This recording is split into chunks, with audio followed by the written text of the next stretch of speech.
Welcome to the Becoming a Streamer podcast by Pipeline, where we dive deeper into how streamers became who they are today and just learn more about their journey. I'm your host, co-founder of Pipeline, Stone Mountain 64, and today we get the chance to chat with Darkness429, one of the top Facebook streamers in the world, originally streaming over on Twitch, where he made a name for himself. He established an audience and then made the leap a few years back over to Facebook. He's one of the first creators to do this and the most established to ever make the switch. Since then, he has amassed over 600,000 followers on the platform. He's also a co-owner in Rare Drop, and we get into some awesome discussions today. You can find him on all of his socials at Darkness429. I encourage you to check him out. We have an incredible conversation, so here it is. Enjoy the episode. Cool, let's just hop in then. Yeah, let's do it. Dude, thank you so much for joining in. I'm incredibly excited to chat with you because I know a lot of your story and everything, and obviously like seeing you streaming on Facebook, crushing it there for a while, but like, I don't know a whole bunch about it. And so I think this would be super cool to kind of just learn more about it. And yeah, thanks for coming on, man. Sure. Before we get too deep into it, like you're streaming on Facebook now, like tell people, I guess in general, like where are you streaming? What are you doing like right now in terms of content, everything you're involved in? Okay. Hi. My name's Tim, also known as Darkness429 on Facebook, gaming. Been there for 2 years now. It's crazy to think that like we've been doing this for 2 years now officially. But I do come from Twitch. I do have a strong background in streaming on Twitch. I was full-time there for 4 years, which is pretty crazy.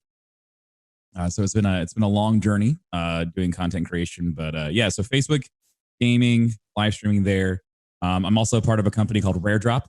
And so we do a lot of content there as well. I also am a co-owner of a coffee company, which is pretty crazy to think about. We do a lot of crazy things. King's Coast Coffee. King's Coast Coffee. So that's what I'm doing kind of right now. That's kind of me in a very, very small condensed form. Yeah. And is it mostly like live streams that you're focusing on? Are you focusing on videos at all? Like, yeah, no, I know you do a lot of stuff on Twitter and stuff too. Yeah. I've never really been one to do VOD content. It's always been very monotonous and boring for me to do like pre-recorded, curated content. I really love the live space. The live space has always been fun and enjoyable for me because it's that level of interaction you don't get anywhere else. Like, yeah. I hate reading from a script. I can do it. I enjoy doing it from time to time, but I've never been one to just like focus in, hone edge, like on that. It's just never really been my calling. When I was a kid, I wanted to do voiceover acting. I wanted to do, always loved, like Don LaFontaine. I always loved the video, when you go to a movie theater, the guy who did the voice, or like in a world, always loved that stuff. And that always interested me. And I always, also radio show hosts, excuse me. So like morning radio show hosts always intrigued me. People like Leah Laporte. I was someone that I looked up to when I was a kid. And so streaming kind of gave me the ability to have that morning talk show and also still have that passion for playing video games at the same time. So this has kind of been something that I've always wanted to do since I was a kid. And I've kind of found a way to do that. When you were younger, so did you think you wanted to go into radio or into doing something along those lines then? Yeah, I really want to do it. And I still want to do it to this day. I still would love to do like voiceover for like cartoons, or, like advertisements, like, for like radio shows and TV shows and stuff like that. Like that's always something that something I still want to do, as like a side project. So yeah. You definitely have an awesome voice for it. And obviously your mic and everything got set up. Like I always admire that about your quality and everything. So I see how that could kind of come into your stream there. So like, was this something that you ever really like, did you ever do like a little radio show or like record anything, have experience before you got into streaming? I did a little bit of podcasting when I was younger. I actually was a part of a show called the Battlefield Podcast. If any of like Battlefield veterans out there remember, that was a long, long time ago. But that was something that kind of got me started into it. And then like when Twitch was just becoming Twitch, when it was coming out of its Justin.tv stage, started doing a little bit of that in college. Didn't really like focus a lot on it. It just is kind of like a little side project. That was something that I did when I didn't have classes. But yeah, so like nothing that I didn't really do a lot. I did a little bit of podcasting, a little bit of live streaming before I like went all in on it. What did you like? Did you study something similar to it in college or anything No, along I have those a degree lines? in biology and a minor in psychology. I wanted to go to med school. That was originally Wow. the plan. So I have a degree in biology, a minor in psychology, and I wanted to be a physician's assistant. So I wanted to go to PA school, and that was all happening. And live streaming for me was kind of just something that to get my mind off of things. My wife and I went to the University of Florida, and then we moved down south for her so that she could work on her career as a mechanical engineer. And so we left all our friends behind, and it was kind of like a depressing point in my life. I was like, man, this sucks. I was working a part-time job at Best Buy. I was going to school, and life wasn't great. And so I remember doing the Twitch thing back in school. I was like, you know what? I love talking to people. I already play video games. Let's boot the Twitch stream back up. Let's just do it. And so it was a way for me to kind of escape all of the crap that was going on in my life. And if I could just make one person's day, then that made me feel better. And crazy enough, the more I did it, the better it got for me personally. So this was kind of like a way for me to save myself. And then it kind of became more, which was really exciting. But I mean, like that was the whole point of me streaming was just, I'm already doing it. I love talking to people. Let's just see what happens. Yeah, I mean that's incredible, and it is a very powerful platform to do that on. You know, like the Yeah. live interaction and everything. Did you find like did you how did you even find Twitch? I guess in the first place, like were you just playing a bunch of games? Like have you always been gaming? Yeah, no, I mean, like, I honestly can't remember a time in my life when I don't have a controller or a keyboard in my hand. Like, there's always just a moment in my memory of me playing a video game. So that's the way that I grew up. My dad was a big gamer. My uncles were big gamers. So just we always played video games in my house. And the way that I found Twitch was just someone told me one day, I don't know, we were sitting in a team speak or something, and someone was like, yeah, I'm watching this Twitch stream. I'm like, what's a Twitch stream? Like, oh, it's like YouTube, but it's live. And there's a chat. And it's like an IRC chat. I'm like, oh, that's neat. That's pretty cool. Hung out in IRC chats for other things. And went and checked it out. I'm like, oh, this is really neat. It might have been like Lyric playing Battlefield 3 at the time, like way back when he only had like 100 viewers. It was probably something Sure. like that I was watching, or like Tally or someone like that. And was it just like immediate, like, oh man, I want to do Yeah, this? it was no, it was immediate. Immediately, I was hooked in the idea that people came together and were watching someone do something. Mhm. It was like it wasn't just like watching sports anymore. It was like we're all, and it wasn't like watching a YouTube video. Yeah. Because like when I watched the YouTube videos, it was like for tutorials. It was like how to do something or how to complete something or like how to play a game a certain way. But it was like watching someone do it in the live space and a group of people converging around that piece of content and talking about it, or creating, this community and kind of interacting with each other within that space, which was really, really cool for me. It's like the whole community thing has always been my number one focus with streaming. And it was just like, that was just a really cool moment. It's like, wow, this is really cool. And were you dating your wife at the time when you started doing it, or like was that Yeah, before? so we were engaged. No, we were already married. Yeah, we were already married at that point. So, We got married while we were still in school. oh wow. And so Yeah.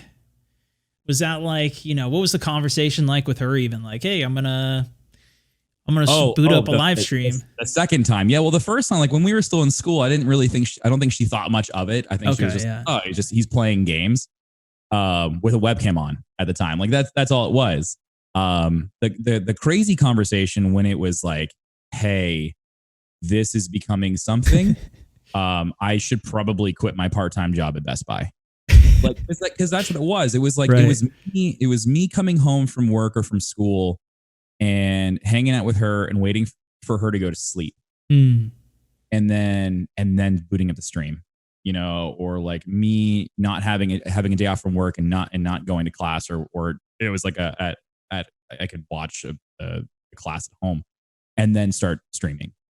And then like the following started and like started getting tips, and then I got partnered, and then it was like, okay, my income has reached that. What do you think? And she's like, well, at the time she was part-time, she was full-time at her job, and she's like, well, I mean, like it's the summertime, you're not taking any classes, like let's see what happens.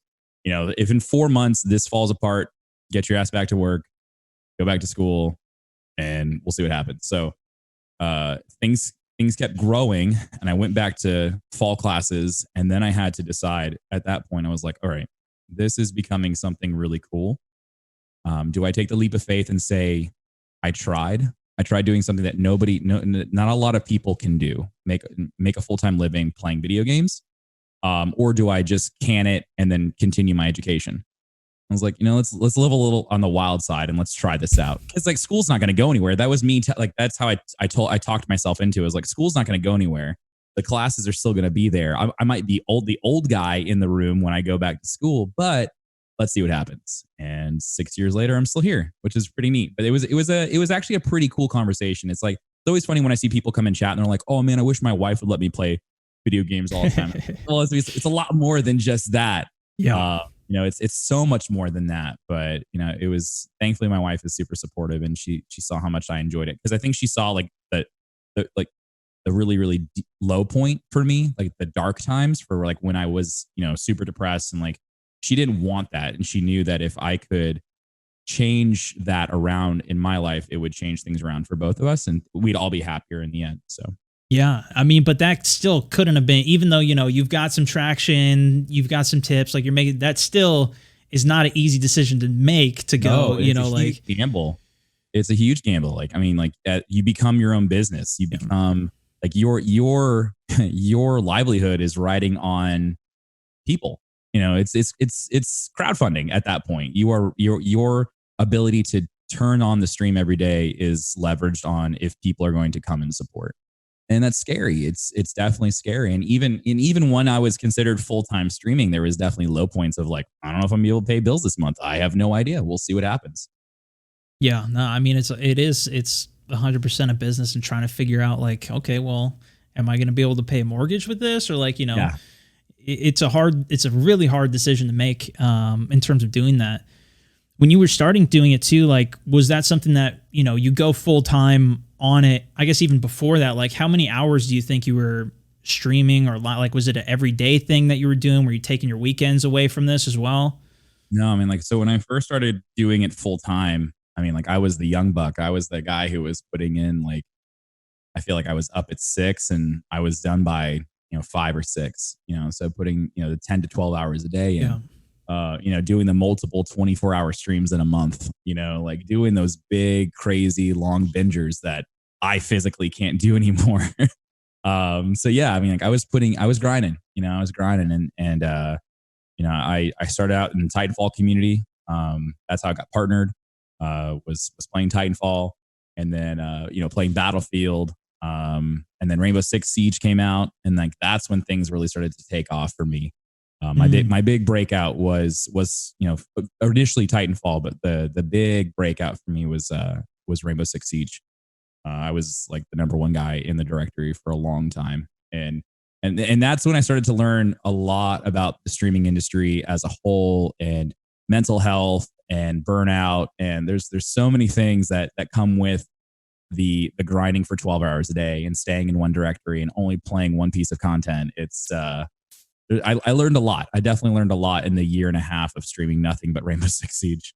Yeah, I mean, that is a lot of intense game too, and an intense community, I think, alongside that one too. Very much so, and especially when you are required. It's demanded of streamers in that directory to always play ranked and to always be on the top of the game. And if you're not winning, then you're trash. And it is rough. It is very, very rough. Do you think that's a game that I know I've seen you in Siege and everything, especially online time, but was that something that like, were you really high ranked? Was it that you were live a lot? Like, did you start playing it before other people? What do you think was a contributor to that? I think I just got in at the right time. I think a lot of it was just luck. I think I already had like a decent following, and like I think after the initial hype and when like all the big streamers like stopped playing it, like this was essentially the same thing that happened to me in Titanfall. Is that Titanfall for me, like I would probably get like 5 to 10 viewers, and then all the big people left, and people were still looking for content, and so I was able to kind of have people gravitate towards my stream. And the same thing kind of happened to Siege, is that, especially in Twitch, if people who are watching or listening don't know that Twitch is directory based. And so you go look for a game and you pop in the directory and then you see who's up top. And like, it's just a funnel. It's a big funnel. And so I think I just got really lucky. How do you think, like, you know, as you've been kind of switching games, because I mean, those are even some, I guess they're all kind of shooters or kind of, you know, around Yeah, I've always multiplayer and been a big online and shooter stuff. guy. But Yeah. how do you think, like, you know, that those shifts have been in, like, I guess your strategy as you've been going through all of this over the years? I mean, now you're doing a whole bunch of different things. Yeah. But I mean, like, how do you think that strategy developed really? Or like, do you go into it with like a conscious, like, okay, I'm going to switch over and check this game out, or, you know, what's that like for you? Yeah, I don't know. I mean, like it was very different for me. You know, back in the Twitch days, you know, I was definitely a hardcore believer of like you got to stick to the one game and, you know, build that following. And then I started to learn that, well, if you build the following for one piece of content and then you try to switch to something else, it's not gonna end well for you. It's trying to cultivate a community around you and not around the game you're playing. And that's the hard part. It's kind of like, it's like a storefront. You're like, hey, come check me out for this. Okay, cool. You're in here now. Now look at everything else I have to offer. You know, like, and that's the hard part for streamers of any size. You know, of our size, of people who are just starting out. It's trying to figure out, you know, like, what can I bring to the table that makes people interested in what I provide, and then how do I make them stick around for me and not just this, which is the game you're playing. Yeah. And it's hard. And it's hard. It's also it's a mental thing too. But at the same time, you have to think of it in the way that, like, your favorite actor, you know, or your, you know, people who are on TV or in movies, and you see them play different roles. You're not gonna. I don't think you'd be upset with them if they switched into a different role. If you, even like, you really like, I love Robert Downey Jr. as Tony Stark, but if I see him being Dr. Doolittle or Sherlock Holmes, like, no, he's Robert Downey Jr. playing a different person. So that's kind of, I've always thought about it as of late, especially being on Facebook. It's been, you know, an absolute blessing being on Facebook and having the ability to play different games. Like, I was playing Dragon Ball Z the other week, and I wouldn't have that opportunity on Twitch. I definitely wouldn't be able to do that. You know, I wouldn't be able to go to Call of Duty and play Tarkov, and then play Death Stranding, and then go play, you know, Dragon Ball, and like, and still like have like a, you know, and still grow from that. You know, it was always terrifying to switch to a new game. And not even just grow from it. I mean, on DBZ, you had over 9,000 people watch it. That was perfect meme to do. Yeah, like, I mean, everything. Like, it's been insane. It's been incredible. And I mean, I think that's a great way to put it too. You know, you're gonna have, you know, actors. That's a great way to relate it. And I think too, like, there is people that are still gonna just want that one game, that one experience, whatever. But you're 100% right. Like, trying to cultivate that and figure that out is it's huge to do. And I guess talking about Facebook, even, like, how is that in changing strategy? Like, that was a complete shift, something that, you know, leaving Twitch in order to, and not just leaving it, but just like 100% cutting it. You know, there's no like, oh, I'm going to do a couple streams here, still keep that audience. It's like, that's a full, in terms of like risk reward. I mean, it was terrifying. What are you thinking going through that? No, I mean, like, when Facebook approached me and they said, hey, like, we would love for you to be a part of this. I was scared. You know, like, my entire livelihood, everything that I spent 4 years building was on that platform and in that channel. You know, blood, sweat, and tears were there. And I definitely had doubts. You know, it's just like, you know, on paper, it looked really good. The promises and everything that were made sounded amazing. But still in the back of my head, it's like, you know, it's that doubt. And I'll never forget it. My wife and I were sitting down and talking about it. And she said, think about it in a year and you see it blow up and pop off and you're not a part of it. Will you regret it? And I said, yeah, 100%. You know, if I'm not up there and I'm not like doing it and I'm still stuck at where I'm at, because I mean, like, there's definitely a point in anywhere, in any walk of life. It's not just streaming. It's not YouTube creation. It's anywhere that you go. You're gonna have plateaus. There's definitely going to be a vertical that you just can't hit anymore. You've peaked at some point, and I felt like there was going to have to be some crazy exponential growth for me to get past that vertical, to get past this ceiling that I couldn't break through. I was doing well. You know, I definitely want to take that away from myself. I feel like I was doing very, very well, but I felt like I could do more.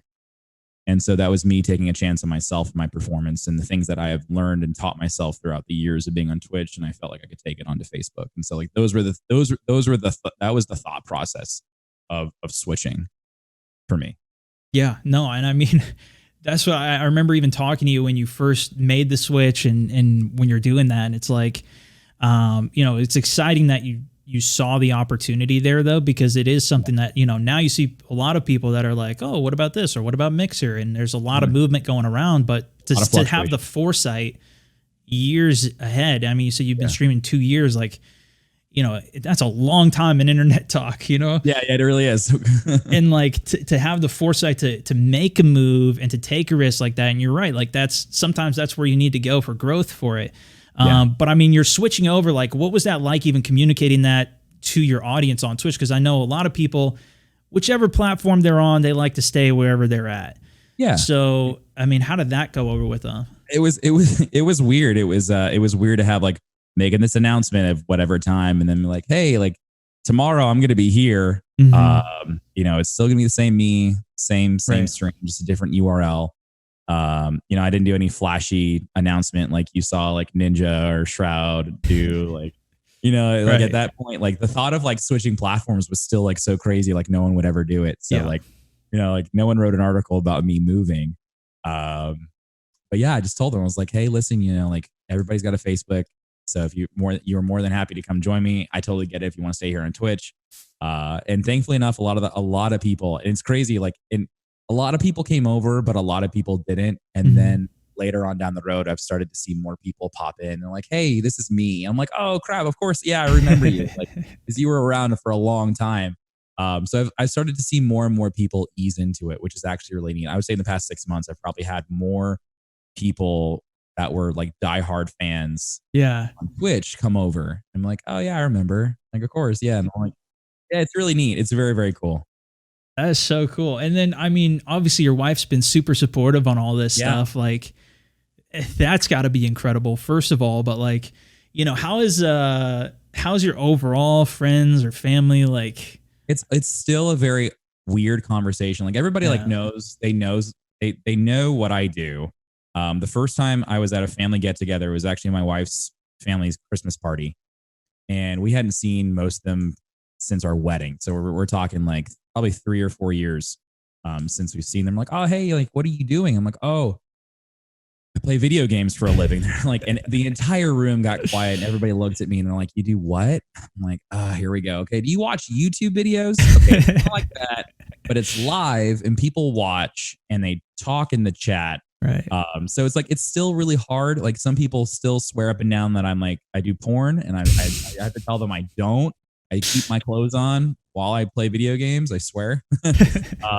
But yeah, it's still like, I feel like it's now becoming more of a norm. I think like once the whole like Ninja and Drake thing happened, I think that crossing of culture, that cultural barrier, like when that happened, I think more and more people started to understand like what we do. Yeah. But it's still very much so like it's still an abnormality, like within like media as a whole. The idea of people gathering around one person playing a video game and talking in chat is still very odd. And so like I still have to kind of break it down for people.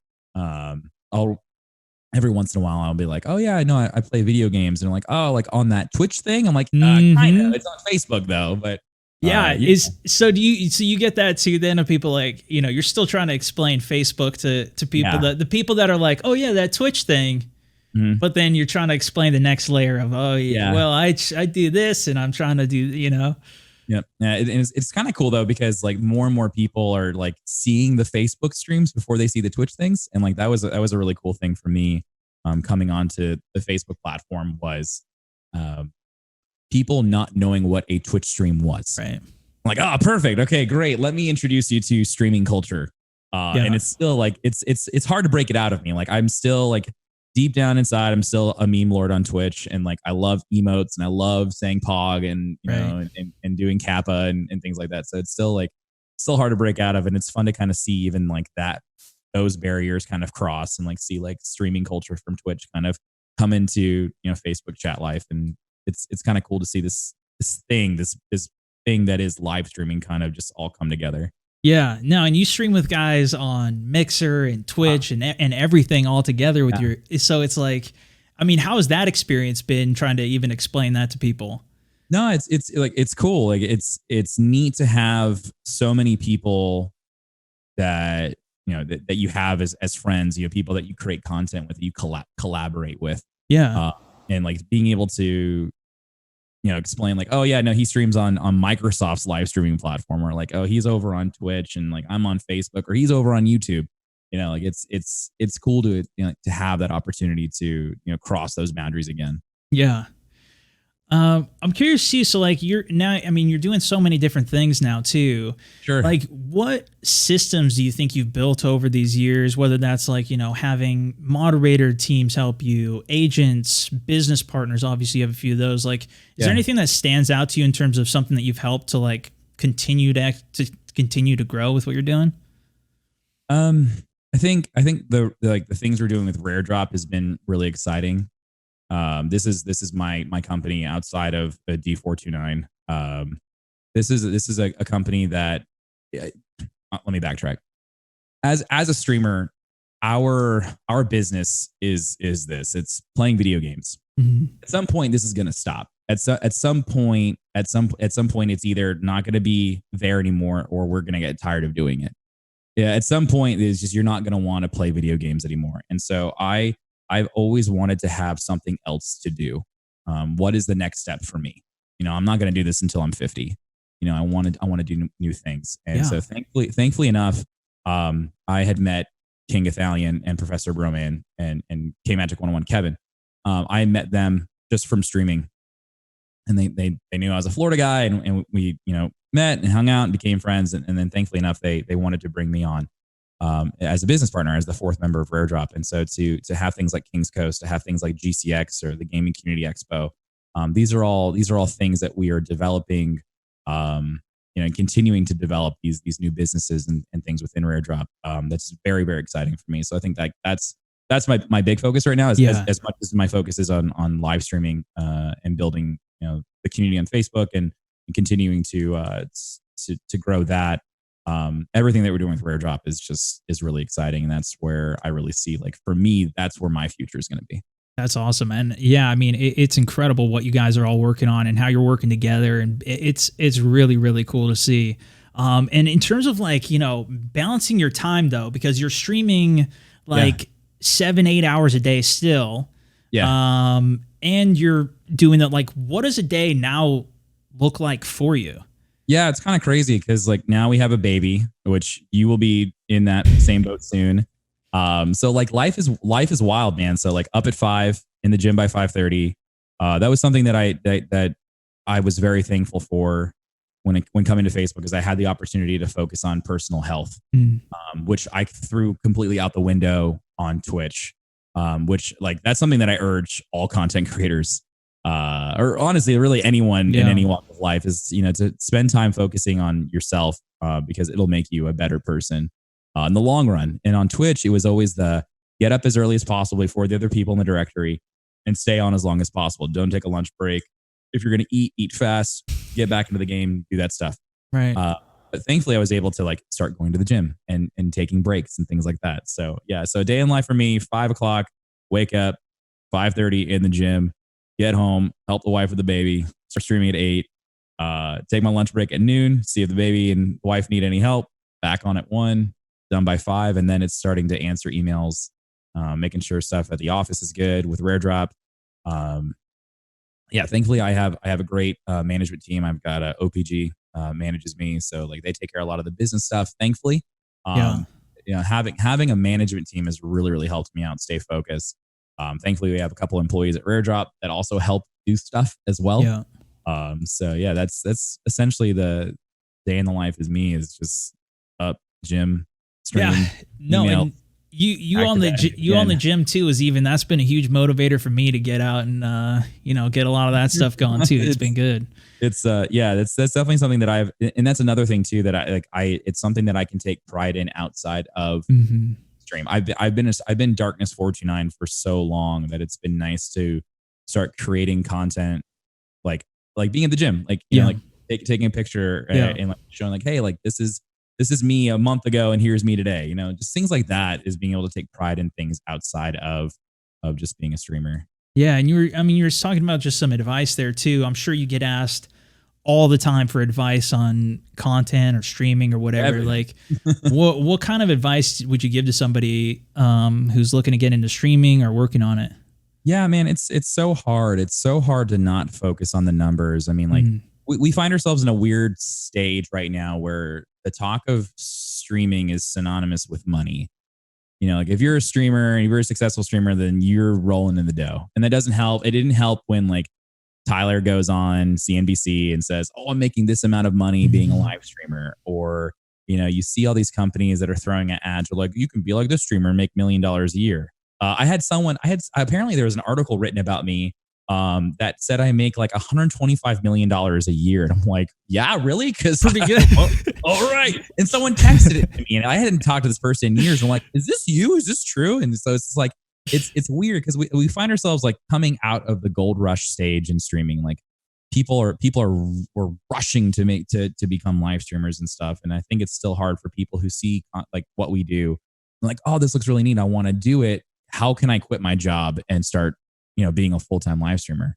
And it's like, oh man, like for me personally, like when I started streaming, I was so focused on creating a community of people that were just having a good time. I didn't really focus. I never thought I could make that money. I never thought that I could substitute what I was doing part-time at Best Buy with being a live streamer. I just wanted to do it for fun. And so I think like that's my biggest thing is don't invest so much without knowing that there's going to be some type of return. And like, what is your return? Is your return to put like, are you expecting your return to be X amount of dollars, or is your return you using this as an outlet, or you creating a community, things like that? And so I urge people every time someone says like, what would you tell a new streamer? I'm like, have fun, engage with your community, and talk to the people that are in chat because they're giving you their time. That's the most expensive commodity in the world is time. It's very valuable. And so they're giving you their time, you know, so make sure you invest in them. And if dollars come out of it, then awesome. But don't focus on that. You know, hone your craft, you know, make it special, you know, tell people, hey, prove to these people that are stopping in and watching you why they should come back. Give them a reason.